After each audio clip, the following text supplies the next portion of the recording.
उनको कहां का कहां पहुंचा दिया है। राम नाम तो वही है जो आप जपते हैं, वो जपते हैं।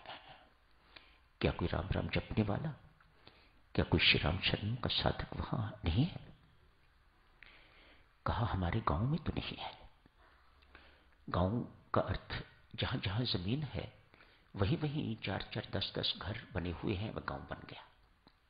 ऐसे ही गांव है। कहा हमारे गांव में तो राम राम जपने वाला कोई नहीं है। दूसरा गांव है पास, उसमें 2 साधक, सुना है कि उनके पास कंठी है, उन्होंने कंठी ली हुई है।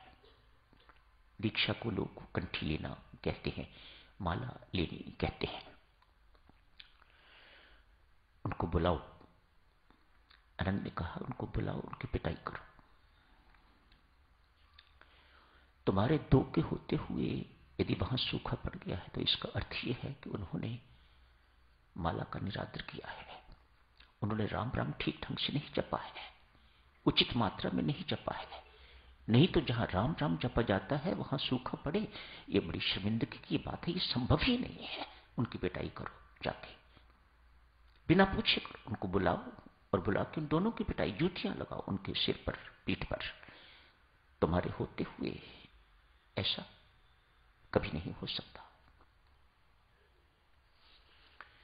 जो कुछ साधक कल रत्नाकर के साथ हुआ वे वहां सामूहिक ढंग से हुआ है। रत्नाकर भी वैसा ही था जैसा झाबुआ के लोग थे। कहानी इस प्रकार की चलती है साधक। हिमालय की दिव्य भूमि पर देवऋषि नारद, महर्षि वशिष्ठ, महर्षि विश्वामित्र, अनेक अन्य ऋषि मुनि, देवी देवता विराजमान है। चर्चा हो रही है भक्ति ही सर्वोपरि है, भक्ति ही सर्वसर्वा है। बिन भक्ति के किसी को भी संपूर्ण शांति व पूर्ण तृप्ति प्राप्त नहीं हो सकती। भक्ति समागम हो रहा है, वहां पर ये चर्चा चल रही है। ये निर्णय देवऋषि नारद ने दे दिया है, निष्कर्ष सार दे दिया है। सूचना मिलती है ऊर्ध्व लोकों से, दिव्य लोकों से कोई दिव्य मूर्ति आ रही है। देखा तो महर्षि वाल्मीकि, प्रसन्नता का कोई ठिकाना न रहा। भक्ति समागम में महर्षि वाल्मीकि का आगमन बहुत शुभ माना गया। आदर सत्कार हुआ। देवऋषि नारद ने स्वयं अभिनंदन किया। महर्षि ने भी गुरु महाराज को चरण वंदना, साष्टांग दंडवत प्रणाम किया। शेष ऋषि मुनियों से भी राम राम हुई, नमस्कार प्रणाम हुए। महर्षि वाल्मीकि विराजमान हो गए हैं। देवऋषि नारद नारद भक्ति सूत्र के रचयिता, नारद भक्ति सूत्र की चर्चा कर रहे थे। आज महर्षि वाल्मीकि के आगमन पर 38वां एवं 39वां सूत्र की चर्चा होनी थी। शुरू किया। भक्ति की प्राप्ति मुख्यतः महापुरुष के संग से। 38वां और 39वां सूत्र नारद भक्ति सूत्र का भक्ति की प्राप्ति मुख्यतः किसी महापुरुष के संग से। महापुरुष दुर्लभ, सब सूत्र के अंतर्गत यदि मिलते हैं तो पहचानना मुश्किल, यदि मिल जाए, पहचान लिया जाए तो उनका संग अमोघ। इसके साथ ही दोनों सूत्र समाप्त होते हैं। छोटे छोटे सूत्र होते हैं, ये लंबे लंबे श्लोक जैसे रामचरितमानस में, वाल्मीकि रामायण में ऐसे नहीं।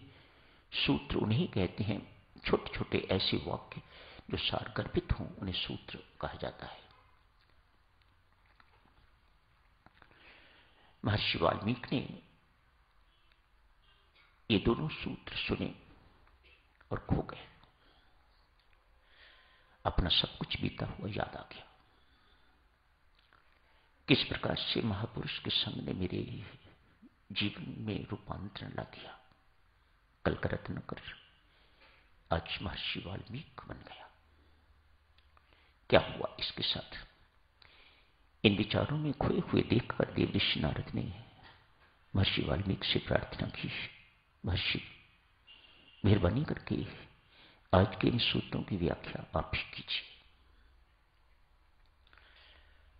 महर्षि वाल्मीकि इन दोनों सूत्रों की व्याख्या करते हैं अपने जीवन से। मेरा जीवन दुष्कर्मी जीवन था। अनेक वर्ष तक दुष्कर्म हुए। अपने श्रीमुख से ये बात बता रहे हैं, कह रहे हैं।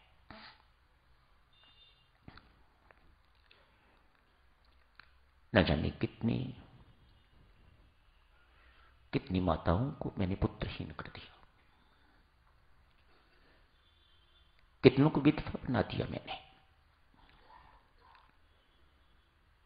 लूट मार अनेक वर्ष तक इसी प्रकार का जीवन चलता रहा। परमेश्वर की कृपा हुई, अहेतु की कृपा, लिखते हैं अहेतु की कृपा हुई, अकारण कृपा हुई। मेरे किसी कर्म का फल नहीं। कर्म तो मेरे जैसे मैंने अभी कहे हैं आपसे, मेरे कर्मों का फल नहीं। ईश्वर की अहेतु की कृपा हुई, मेरे ऊपर अकारण कृपा हुई। देवर्षि नारद का आगमन हुआ मेरे जीवन में, मैंने पहचाना नहीं। महापुरुष से के संग से भक्ति मिलती है, लेकिन महापुरुष दुर्लभ। यदि मिल जाए तो उनको पहचानना मुश्किल। वे बता रहे हैं, मिले तो, देखे तो, लेकिन मैंने इन्हें पहचाना नहीं कि ये कोई ऋषि हैं। और ऋषि कौन होते हैं, क्या होते हैं, मुझे पता नहीं था। मैंने डराया, धमकाया, उनका अपमान किया, इत्यादि इत्यादि। लूटना चाहा, लूटा भी होगा। एक अद्भुत सी बात मेरे से उन्होंने पूछी, ये सब कुछ तुम किस लिए करते हो? उन्होंने मेरी किसी बात का बुरा नहीं माना, क्रुद्ध नहीं हुए। ये सब कुछ महर्षि वाल्मीकि, देवऋषि नारद, महर्षि वशिष्ठ, महर्षि विश्वामित्र एवं अन्य ऋषि मुनियों की उपस्थिति में वर्णन कर रहे हैं। इतना सब कुछ करने के बावजूद भी देवऋषि ने कोई मुख पर उनके कोई क्रोध के चिन्ह, चिड़चिड़ेपन के चिन्ह इत्यादि आए हूं, मैंने नहीं देखे। इतना ही पूछा मेरे से, ये सब कुछ किस लिए करते हो? कि जिनके लिए करते हो वह तेरे इन कुकर्मों के फल का भोग भी भोगेंगे तेरे साथ। क्या भागीदारी होंगे, क्या भागी होंगे वो? हाँ हाँ, क्यों नहीं? ऐसे नहीं, देवऋषि ने कहा, पूछ के बता। मुझे लगा ये भागना चाहता है। मैंने इन्हें एक पेड़ से बांध दिया और बांध के मैं घर पूछने के लिए चला गया। घर वालों ने जो उत्तर दिया, साधक जनों आप सब जानते हो। समय हो गया है, आगे की चर्चा फिर कभी, अभी यहीं समाप्त करने की इजाजत दीजिएगा।